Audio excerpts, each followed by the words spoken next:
to run, your spirit rises with the sun and it burns until the day is done.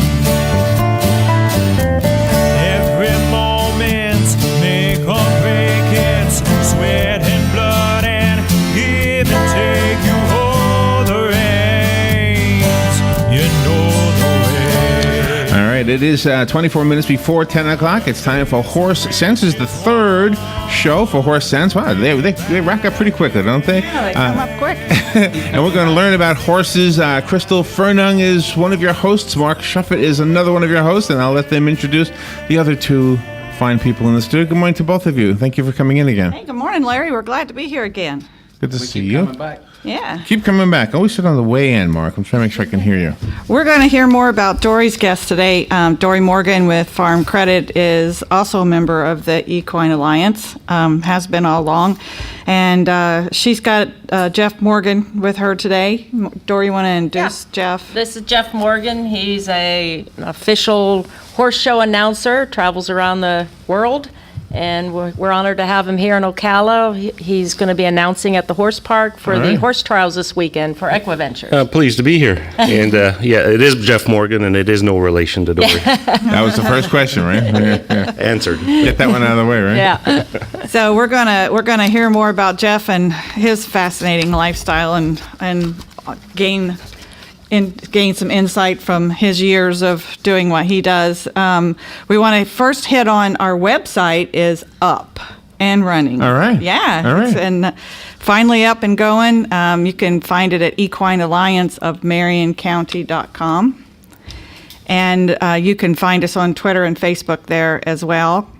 We've got a lot of interesting stuff there. There's a PowerPoint presentation on there with a lot of economic impact. We have an equine community calendar.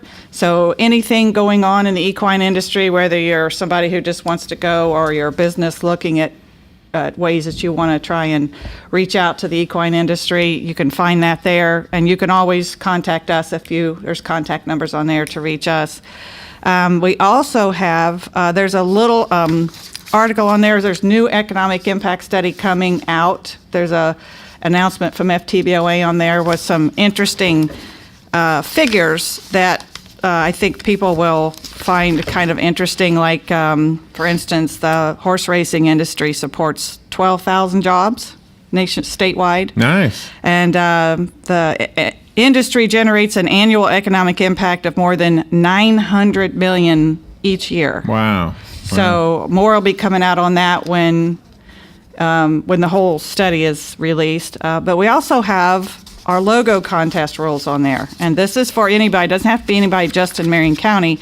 This is kind of a cool deal if you're a graphics artist and you want to work at designing our logo.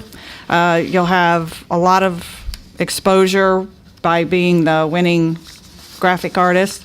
Some of the prizes that are going to be is we're going to have a live remote from Ocala Breeder Sales in April on the 25th. The winner will be announced there. But the 2 weeks prior, when all of the OBS buyers and sellers are in town, we think what would be 5 finalists will be displayed at OBS for those 2 weeks. The winner will be announced live on the live remote on the 25th. Of course, you'll be on all of our website, Facebook, and all that stuff. And then that'll also be published in the Florida Horse Magazine, the FTBOA's website, the Wire to Wire, which is a daily magazine, and Ocala Magazine will be putting something up about it also. And then FTBOA has also agreed to give the winning artist, on a mutually agreeable date, a feature of all their work at the FTBOA gallery. Oh, nice. Yeah, so really nice exposure for a good young graphic young artist. And also on our website, you can find information on all of our sponsors. Or old.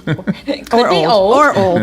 But, or old. But you can find on our website also Almirah Arabians, Infinite Day Spa, FTBOA, the Blue Jays Band, links to all of their websites on there also. All right. So anybody who calls me with questions about this, I can just send them to the website, right? Yep. Mm-hmm. Yep. Which is, let me make sure I wrote it down, equineallianceofmarioncounty.com. That's the whole it. thing? Okay, Mm-hmm. good. Yep. Or they can email us at horsesenseocala@gmail.com.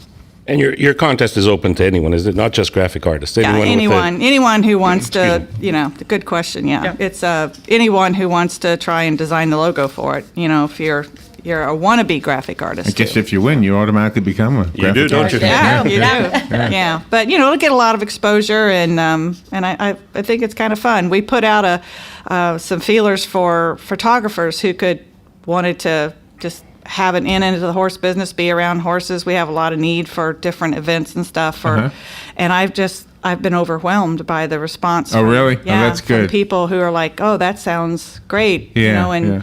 wonderful photographers that just think it sounds like a lot of fun and It's a natural. reach a Horses new and industry. photography, yeah. Yeah, so it's all going good. And can I ask a quick question? Right now we're focusing on the Olympics, and this is Winter Olympics, so it probably doesn't apply. But how many equine events, or are there any in the Olympics? That'd be a good question for Jeff. They, He attends they are most of- actually, they're in fact one of the first Olympic sports. Is that right? The sport of equestrian eventing that we're going to talk a little bit about today is one of the first one of the first Olympic sports. Modern Olympics, of course. I don't think they were in Rome. I don't think we were we were doing any eventing then. Chariots. But show jumping, eventing, dressage, reining are definitely Olympic sports, as is vaulting. Yeah, and the chariots, you joked, but that's probably It's the forerunner. that's probably how it started, right? Yep. Absolutely. Yeah. I always felt sorry for those horses, by the way. They, by today's standards, they would be considered mistreated, right? Those horses? No? I don't think necessarily. Oh, really? I mean, your horses are, even back then, years ago, horses are an important commodity to any farm, to any business. Yeah. So they're valuable. They were valuable to the armies. Yes, were they mistreated a little bit more than today? Possibly. There are some, but again, I think some of them were treated very well. Yeah, it was they their were very livelihood. Yeah, it was their livelihood. They were very valuable to. Okay, so that would make Yeah. sense why they would treat them well. Yeah. Were there any here at all? I always was under the impression America, this continent, didn't have horses. Was that absolutely true, or is it not true at all? You mean before? Before the European we- settlers came here, yeah. Well, the Indians did not have No. horses. I mean, They came to North America with the they came Spaniards. from North. Yeah. With the every when the- horse, huh? Yeah, Wow, with that's the interesting. Spaniards, Wow. brought them over on those ships. Wow. It was pretty empty here before they got here, wasn't it? Yeah, it was. Now it's overrun. As it should be. Yeah. Yeah. So tell us about. Let's talk about the show this weekend. The that's show this coming up. weekend, it's at the Horse Park, where you were last weekend. You were talking a little bit last weekend about combined driving. This is combined horse trials that's going on this weekend. It's a sport that includes 3 disciplines. It's a triathlon, if you will. It's the same horse and rider combination, complete a dressage test, followed by a cross-country test, which can be up to 4 kilometers over anywhere from 15 to 28 obstacles. And these are logs, water jumps, jumps with height, jumps with drops. And following that test, the horse and rider have to complete a show jumping course, which is what you've seen at HITS, if you're more familiar with show jumping. And the combined low score from each, or from all 3 phases, determines a winner in each one of the levels. It's a penalty phase, so over the It 3 is. days they get penalties. The dressage test, which is a subjective test, it's a series of movements performed inside a delineated arena that's 20 by 60 or 20 by 40 meters, depending on the level that you compete at. But every one of the riders does the same thing. They're judged on that. Following that, that score is converted to penalty points. On cross country, you'll see the competitors galloping across the country. They have a time window they have to perform the test within. If they have a refusal, if the horse won't jump, a disobedience on course, that's penalized. There are a number of other ways, but we won't get into all the rule books right here. But you do get penalties on cross country. And of course, show jumping, same rules apply. Rail comes down, you do get penalties. That's added to your score. Jeff, if somebody, kind of wants to go out and they just want to watch this, tell them how they'll be able to go out and really understand. That's what we run into, is that people say, well, I don't go because I really don't know anything about. Yeah, that's true. And this is really quickly telling you what it's all about. But the best way to get involved with the sport is come out to the horse park and see. There's a few venues around the area that host these events. The one at the horse park this weekend, it does offer free admission. The horse park is easy to get to, and there's plenty of parking, so it's very friendly that way. It's a day in the country for you, so you can bring a chair, you can watch from the cross-country course. There are bleachers set up for you there as well. There is food there, so you can make it a day in the country for you and your family. The best way to get exposure, I would say, is just to come out. We're a very friendly bunch. Horse people are. Horse people love yeah. to share what they have, what they hold as a passion. And all of the officials there will tell you what's going on. So they could feel free to go up. They would be able to find somebody if they went and they wanted to really understand. There's a way for them to do that while they're there. Absolutely, absolutely. Oh, really? Anyone there that looks like they're part of the show will tell you. The competitors will too. If you just walk up to someone in the stables, don't be shy about it. Just don't get in the way. But the competitors themselves and the grooms will be happy to tell you what's going on and explain to you where the best place to watch would be or what's happening, what's coming up next. Because I always tell people, a lot of us are in the horse industry, and I make my living in the horse industry, but with thoroughbreds. Right. So they will, when I say, well, I don't really understand anything about jumping or eventing or cross. But you can go, and it's a matter of exposure and Just come out and learning. Yes, absolutely. Part of my job as an announcer is to let you know what's going on, and I try very hard to educate the public while I'm announcing the show. Let them good. know what's happening, what they're watching, why it matters to the competitor. And that is muchly appreciated because I'm one of those guys that needs to hear that announcer. It doesn't matter what sporting event it is. And in radio with other sports, there's usually like a play-by-play guy and a color guy. Correct. Is the same circumstance with you? We do that at the higher events. At the international events, yes, we'll do exactly that. We'll have a color person. We'll have a team working the show. The sport is known as horse trials, eventing, and 3-day eventing. All three names are the same. They mean the same thing. Eventing is the generic term for the sport. Horse trials is used for national level events like we're holding this weekend. The 3-day event where we get into the more color is the international event, such as the Kentucky, Rolex Kentucky event. And that is because it is held over 3 days. You do your dressage day 1, cross country day 2, and show jumping on day 3. Do you know one question I've always wondered, and it almost sounds offensive to ask it. Who is the athlete? Is it the horse or the rider? It's 100% partnership. I think in every equestrian sport, I don't think you can divide it. The athlete, the human athlete, and the horse athlete create a partnership. And I would think the trainer has to be a big part. It has to be like a trio. Oh, yeah. I'm guessing. Depends right? on the sport. I think for more Really? in the thoroughbred business where there's a third entity in that Trainer. sport where the trainer has to be part of it. But the groom is just as important. The person that looks after that horse when he's not competing. It's a group. Because he can tell you if the horse is not feeling well, he gets the horse prepared for any show. So yeah, that groom is very important in all horse disciplines. You rely on that groom's knowledge too. Because horses are very habitual animals. Yeah. So you can usually tell a horse that there's something not quite right if you really know your horse. You're like for a groom, for instance, Right. whether they just quite didn't eat up that morning, maybe they didn't eat enough hay, they didn't eat their feed, their water buckets got too much water in it. Just anything out of the norm. A lot of times will tell you, I need to take a closer look at this animal. So just being around the animal every day. Whether it's a groom or your exercise rider that just kind of knows how the animal usually feels underneath him. It's a very team kind of deal, whether it's for us, our managers, our grooms, the people because you can't be with every horse every day. No, and you're right, Crystal, and I think you'd agree with me too. The veterinarian is part of that, and there's lots of superb veterinarians in this area. Your blacksmith, your therapist.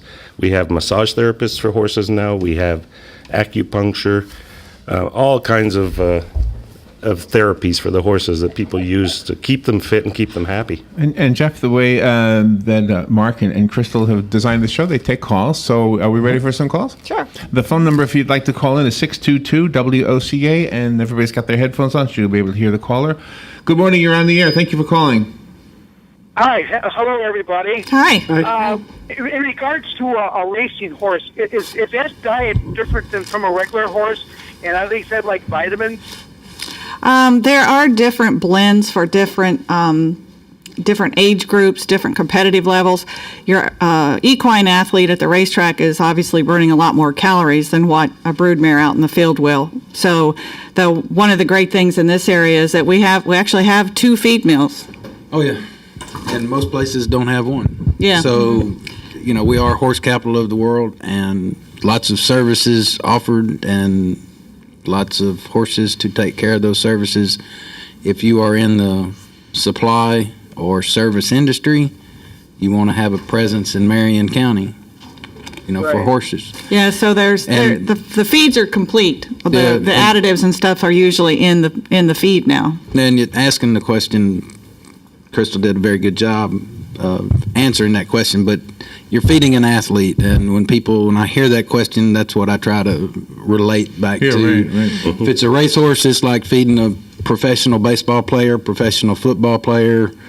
So when you're competing, you're at this super level, and you're taking in a whole different kind of diet. And horses consume, we talk in equine nutrition about mega cows instead of calories. We talk about mega cows, and that's 1,000 calories. Really? Oh, wow. So, horses weigh 10 times as much as people. If a horse weighs 1,200 pounds, that's 10 times or more as much. So when they're competing and working hard and at the track for the races or at the show for the jumps, they're eating a whole different kind of diet than if, they're back at the farm resting and Or retired, yeah. or in training or coming off. So that diet changes. Jeff, when your competitors come to town, do they tend to bring everybody has kind of like their favorite feed. Do they bring it with them, or do they buy it here? I think now the feed industry is I would call it superb here in Ocala. And most of the competitors I know that come here, they will find a similar feed to what they're feeding at home, be they up in Canada, in upstate New York, or wherever across the U.S. They will find something from a local feed mill like Seminole that will match what they're feeding at home, and they will support the local industry. Because they travel with a lot of equipment, correct? They do. The trailers are full, and you don't run the extra weight of carrying feed around. They carry their hay very often. Yeah. They like to maintain the diet that they're used to. But that also changes here. A lot of people buy their hay locally. And do the same competitors go kind of on a competitive route between Canada and New York? They do. They follow the circuit. Different disciplines do different things. The show jumping circuit, of course, is quite different from ours. It's a focused 10-week period here in Ocala. There's another one out west in Arizona, and then that moves up the East Coast up to Saugerties. Eventers follow the seasons. You cannot event outdoors in the north. True. So they come down here and they follow the circuit here, amassing points for the national championships, which will come up later in the year. Where would that be? It depends. What their main focus, that's something we're trying to develop in the sport, is regional and national championships. It's tough because you do have to travel a lot. Right now, the goals of most of these competitors at the higher levels are Rolex at Kentucky, the 4-star event here in the U.S., or Bromont in Quebec in Canada, 2 of the major events on the circuit. So they are working toward that to qualify their horses to compete. Jeff, I'll show my ignorance a little bit and ask, there's some big jumping event in Tampa every year. Yes. What is that related to anything we've been talking about? I don't know all the details. It's an invitational event. Okay. And that's at the football stadium? It's at the football stadium. Big deal. I was part of it last year. It is something you should put on your calendar. I'm afraid I didn't come prepared with the dates for you for that, but it's easy to find. Springtime, isn't it? It is. It's right after the circuit is finished here in Ocala at HITS. And as I said, it's invitational. It's a big event. If you want to see big, massive jumps, 6 feet. Yeah, that's what I've seen the pictures and stuff, but I didn't know the context. Yeah, it's a very, very exciting event. It's a great opportunity to get to Tampa and go to the stadium and watch them indoors. Is there anything that the horse farmers in our community would say in like filling a blank kind of a way? I wish Marion County had blank. Would it be a track? Would it be... Like, I didn't know we had 2 feed mills. Who knew? I knew Seminole. What's the other one? OBS. Ocala Breeders. I didn't know that. Well, they have their feed store, but they make their own. I didn't know that. Their feed mill's over on 27th. Okay. Right around. And you guys have another phone call. Good morning. Thank you for calling. You're on the air. Oh, hi. I heard about this horse show that on this weekend. How do you get to the horse park, and how many people will be there? Go ahead, Dory.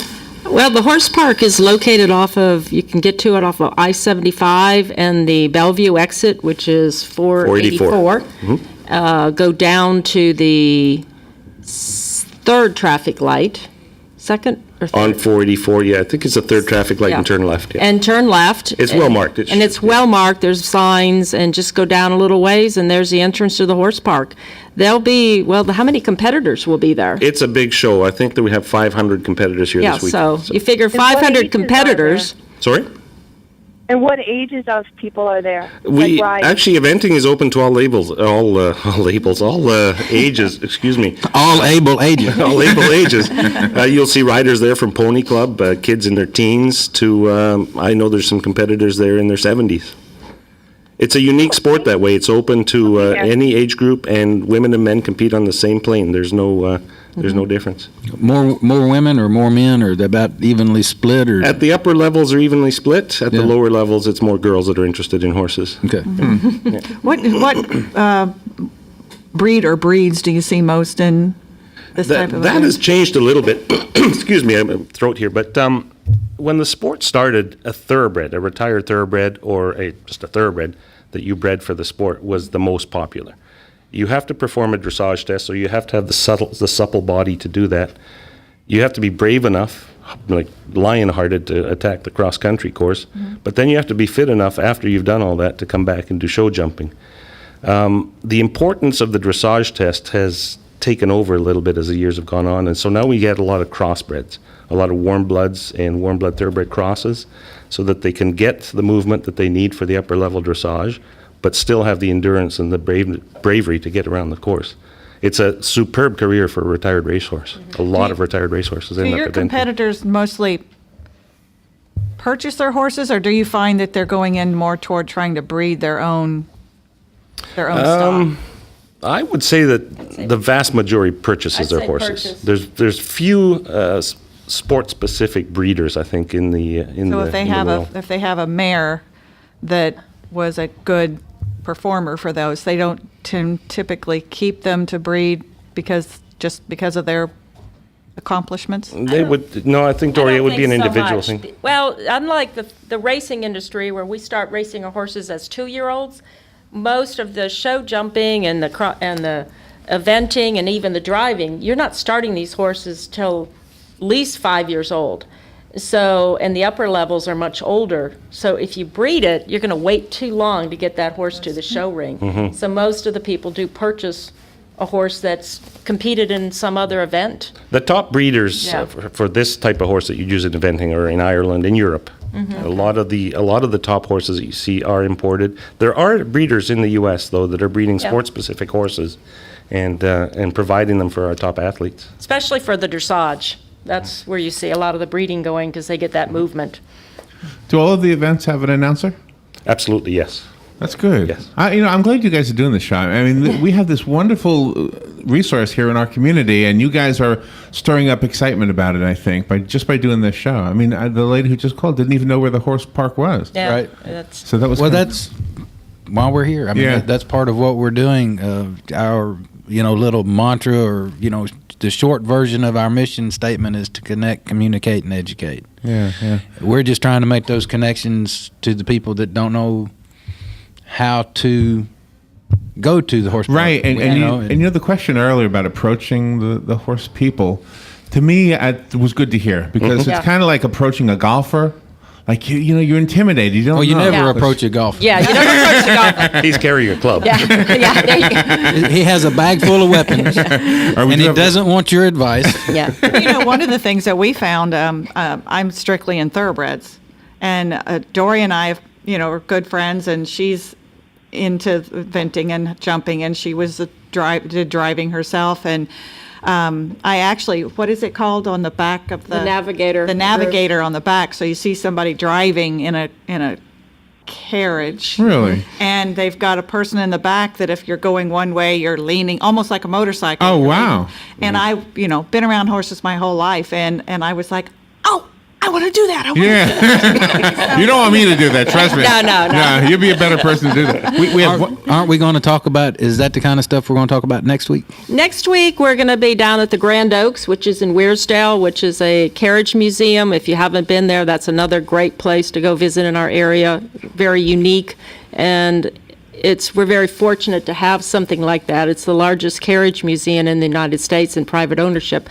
But that's going to be a pleasure driving show, not like the cross country. It's, Okay. in an arena, pleasure, reinsmanship, doing some cones, but more finesse. And I hear the announcer there is good too, isn't he? Is he? Yeah, I did think he too. is. Awesome. I'll be there to tell you. Are you the answer? Yeah. We do have a final phone call. Good morning. Thank you for waiting. You're on the air. Yes, good morning. I wondered if the ladies could let me know where do you start to look to find homes for retired racehorses so that they can either live out their life if they've had an injury or start a second career? Well, we do Where have a retirement farm here. TRF? I'm sorry. TRF? Yes, and it's over at the around the prison complex. The thoroughbred industry as a whole, and I think all industries really are now much more in tune with the need for such a thing. And for instance, when you sell a horse through Ocala Breeder Sales Company, there is money taken from your proceeds that goes towards to help fund retirement. Oh, really? Yeah. It's something that as time has passed, you really do need to focus on something like that And for a also home. at the racetracks. The And at tracks the are now. racetracks. Well, and locally, it's really cool. TRF, and so I've got to get used to explaining things. I've heard a lot of words this morning. Maybe we'll work on terminology as we that go is through part of our, it too, yeah. show.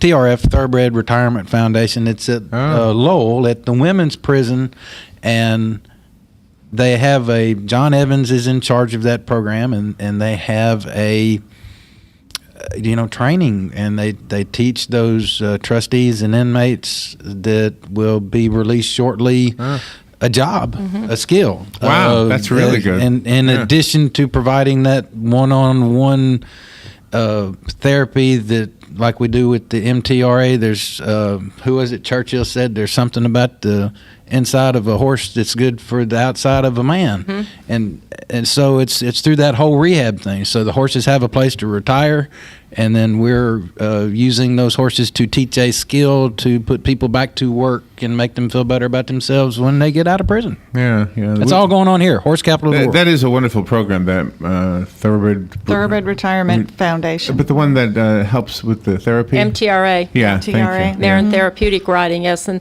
they have some retired thoroughbreds. There are people that approach, they have connections with a lot of the thoroughbred farms, and they will take horses that are retired. Either sometimes we've given them to them for free, and they kind of reevaluate them and find a new job for them. Wow. And that's their little industry business of, selling these retired horses to jumpers, to cross-country people, drivers. I mean, So what do they do with dairy cows when they're ready to retire? I think I know the answer. I think that says everything, doesn't it? Well, there's no place for them, right? No, Mark. Mark dairy knows cattle. When the dairy cows are at the end of their dairy production cycle, then they become beef. and shoes. Okay, Crystal Fernung, thank you so much. Mark Shuffett, thank you. And Dory Morgan and Jeff Morgan, what a great show. Just re-mention how do we get a hold of you, and re-mention the website that you've got going. It's the Equine Alliance of MarionCounty.com. Or you can reach us at horsesenseocala@gmail.com. You can follow us on Facebook and Twitter. The Facebook page has a lot of stuff on it. And be sure to go to Florida Horse Park, and Jeff will teach you all I'll you certainly need try. to know. Yep. There's something happening here in Ocala every weekend, and probably through the week as well. And you got a And the great horse world. voice, and if you need to do any spots for anything, make sure you come here and do them. Well, thank you. I hope no one's watching the video because I do have the perfect face for radio. Oh, we got viewers on the video. Don't worry. Thank you all. Fun show. We'll take a break. We'll be right back. Oh, different breed. Come on, follow me. We'll make it through.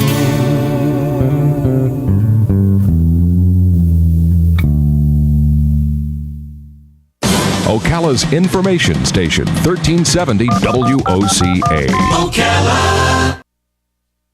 ABC News Now. I'm Karen Chase. January's jobless rate dropped 0.1% to 6.6, a 5-year low. But the economy created just 113,000 new jobs, far fewer than the 170,000 analysts expected.